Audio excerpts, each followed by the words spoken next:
Hello दोस्तों, स्वागत है आपका एक बार फिर से एक और नई वीडियो के साथ। तो दोस्तों, कर्नाटक में अब से 1 या 2 महीने के बाद विधानसभा चुनाव होने वाले हैं। और किसी भी स्टेट में जब कोई चुनाव होने वाला हो तो उससे पहले हर पार्टी के नेता अपने चुनाव प्रचार में जुट जाते हैं। दोस्तों, मैं आज बात कर रहा हूँ बीजेपी के एक नेता के बारे में जिनका नाम है ईश्वरप्पा। ईश्वरप्पा कल के दिन एक जनसभा को संबोधित कर रहे थे और उसके बाद पास में एक मस्जिद में अज़ान होना शुरू हो जाती है। और उसी टाइम पे ईश्वरप्पा जिस टाइम जनसभा को संबोधित कर रहे थे उसी टाइम पब्लिकली बोले कि जहाँ जहाँ मैं जाता हूँ इस अज़ान से मुझे सर दर्द हो जाता है। इसके अलावा उन्होंने क्या वर्डिंग्स यूज़ करी इस चीज़ के लिए आप स्क्रीन से खुद पढ़ सकते हैं। तो अगर मैं पढ़ने की भी कोशिश कर रहा हूँ तो मुझे अच्छा नहीं लग रहा है, इसीलिए आप खुद स्क्रीन से पढ़ लीजिएगा। इसके अलावा दोस्तों, लाउड स्पीकर से रिलेटेड अब मैं बात करूँ तो जैसे कि मैंने आपको बताया कि अज़ान जब हो रही थी तो इनके सर में दर्द होने लगा। तो मैं जनरली एक क्वेश्चन आपसे पूछना चाहता हूँ, क्या आपको नहीं लगता कि सारे बयान जो अज़ान के ऊपर आते हैं और किसी धर्म के बारे में उल्टा सीधा जो बोलने की विवादित बयान हैं वो सिर्फ़ और सिर्फ बीजेपी पार्टी के नेताओं की तरफ से ही क्यों आते हैं? अगर अज़ान से किसी को भी प्रॉब्लम है जो हमारे देश के अंदर रह रहा है तो बीजेपी के अलावा भी तो और लोग हमारे देश में रहते हैं, तो उनकी साइड से ऐसे बयान क्यों नहीं आते? और पार्टियों के नेताओं की तरफ से ऐसे बयान क्यों नहीं आते? जैसे कि आम आदमी पार्टी और कांग्रेस पार्टी, इन पार्टियों के नेताओं की तरफ से ऐसे बयान क्यों नहीं आते कि हमें अज़ान से प्रॉब्लम है, इस चीज़ से प्रॉब्लम है? ये बयान सिर्फ़ और सिर्फ बीजेपी पार्टी के नेताओं की तरफ से क्यों आते हैं? तो दोस्तों, यहाँ पे आपको लॉजिक अप्लाई करना पड़ेगा और जिससे आपको क्लियरली समझ में आ जाएगा कि बीजेपी के नेता इन सब चीज़ों को क्यों यूज़ करते हैं और इन सब चीज़ों को यूज़ करने के पीछे उनका क्या इंटेंशन होता है। अगर आप इस चीज़ पे थोड़ा सा सोचेंगे तो खुद आपको समझ में आ जाएगा। इसके अलावा दोस्तों, लाउड स्पीकर का जो मामला है वो पिछले साल कर्नाटक हाई कोर्ट में पहुंचा था, जिसमें ये याचिका दायर करी गई थी कि अलग धर्मों के लोगों को अज़ान के लाउड स्पीकर से दिक्कत होती है, उनको परेशान किया जाता है जानबूझकर। तो दोस्तों, उस टाइम कोर्ट ने इस मामले में सुनवाई करते हुए कहा कि ऐसा कोई हमारे पास एविडेंस या फिर कोई लॉजिक रीज़न नहीं है जो कि इस चीज़ को प्रूव कर सके कि अज़ान से सीरियसली या फिर जेन्युइनली दूसरे धर्मों को परेशान किया जाता है या फिर उनको परेशान करने का कोई मेन इरादा होता है।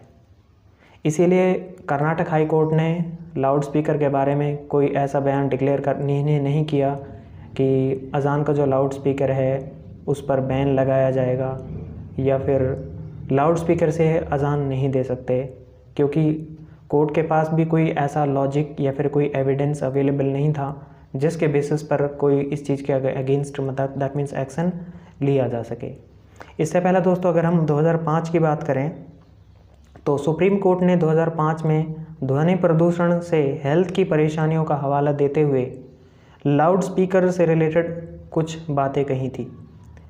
तो दोस्तों, लाउड स्पीकर से रिलेटेड ये बातें कही थी कि इमरजेंसी को छोड़कर रात 10 बजे से सुबह 6 बजे के बीच लाउड स्पीकर के इस्तेमाल पर प्रतिबंध लगा दिया जाए, यानी कि शाम 10 बजे से सुबह के 6 बजे तक। तो जहाँ तक दोस्तों देखा जाए, रात 10 बजे के बाद कोई भी अज़ान किसी मस्जिद में अपने इंडिया के अंदर नहीं होती है। सुबह की अज़ान होती है, अगर 6 बजे की बात करें तो उस टाइमलाइन के अंदर सिर्फ एक टाइम की अज़ान पड़ती है। बाकी की जो 4 टाइम की अज़ान होती हैं वो दिन के टाइम में होती हैं कम्प्लीटली। यानी कि आप कह सकते हैं कि जो टाइमलाइंस और गाइडलाइंस जारी करी गई थी 2005 में कोर्ट के द्वारा अज़ान के बारे में, तो इन गाइडलाइन से कुछ खासा ऐसा नहीं कहा जा सकता कि अज़ान के लाउड स्पीकर के ऊपर कुछ खास बैन लगाया था, क्योंकि यहाँ पे टाइमलाइंस अप्लाई होती हैं 10 PM to 6 AM। तो दोस्तों, इसके अलावा बस मैं आपको यही कहना चाहूँगा कि कोई भी नेता या फिर किसी भी पार्टी का नेता आपके सामने आता है, हिंदू मुस्लिम करके आपसे अगर वोट मांगता है, तो आप समझ सकते हैं कि वो फिर आपके लिए ठीक नहीं है। अब दोस्तों आपके दिमाग में ये सवाल ज़रूर आएगा कि ऐसा मैंने क्यों कहा कि कोई भी नेता अगर किसी धर्म के बारे में कोई विवादित बयान देता है, हिंदू मुस्लिम करता है, तो वो आपके लिए ठीक क्यों नहीं है। वो दोस्तों इसलिए ठीक नहीं है, जैसे कि आप कोई एग्ज़ाम की तैयारी कर रहे हैं दोस्तों, और आपको एग्ज़ाम में पॉजिटिव रिज़ल्ट, बेटर रिज़ल्ट लाना है, तो आपको उन सब्जेक्ट्स पर फुल्ली फोकस रहना पड़ेगा, तो आप पॉजिटिव रिज़ल्ट ला सकते हैं। अगर आप फोकस रहने की बजाय यूज़लेस चीज़ों पे मतलब ध्यान देते रहेंगे, जिनसे आपको कोई बेनिफिट नहीं मिलने वाला, अगर आप उन चीज़ों पे फोकस रहेंगे तो पॉसिबिलिटीज़ बहुत कम है कि आप अपने रिज़ल्ट में, अपने एग्ज़ाम में बेटर रिज़ल्ट दैट मीन्स ले पाएँ। वैसे ही दोस्तों अगर हम बात करें पॉलिटिशियंस के बारे में, तो दोस्तों जब भी हम अपने देश के किसी प्रधानमंत्री को हम चुनते हैं या फिर अपने स्टेट के मुख्यमंत्री को चुनते हैं, वो इसलिए चुनते हैं जो हमारी बेसिक नीड्स हैं, जैसे कि मेडिकल सेक्टर में जो हमारी ज़रूरतें होती हैं, एजुकेशन सेक्टर के लिए ज़रूरतें होती हैं, जो हमारे रोड्स होते हैं, जो इलेक्ट्रिसिटी होती है, इन सब बेसिक चीज़ों के लिए हम अपने स्टेट के लिए मुख्यमंत्री और देश के लिए प्रधानमंत्री को चुनते हैं। तो दोस्तों अगर हमारे देश के प्रधानमंत्री, हमारे देश के मुख्यमंत्री अगर वो हिंदू मुस्लिम करते रहेंगे और हमारे देश की जनता को भी हिंदू मुस्लिम के टॉपिक्स में बिज़ी रखेंगे, तो क्या आपको लगता है कि उससे हमारे देश की जनता को कोई पॉजिटिव रिज़ल्ट मिल पाएगा? क्या आपको लगता है कि सरकार अगर हिंदू मुस्लिम करती रही तो हमारी जो बेसिक नीड्स हैं, एजुकेशन सेक्टर, मेडिकल सेक्टर, हमारी जो इलेक्ट्रिसिटी का जो सेक्टर है, क्या इन चीज़ों पे ध्यान दे पाएगी? तो दोस्तों इसका जो आंसर है मेरे अकॉर्डिंग वो यही होगा, नहीं।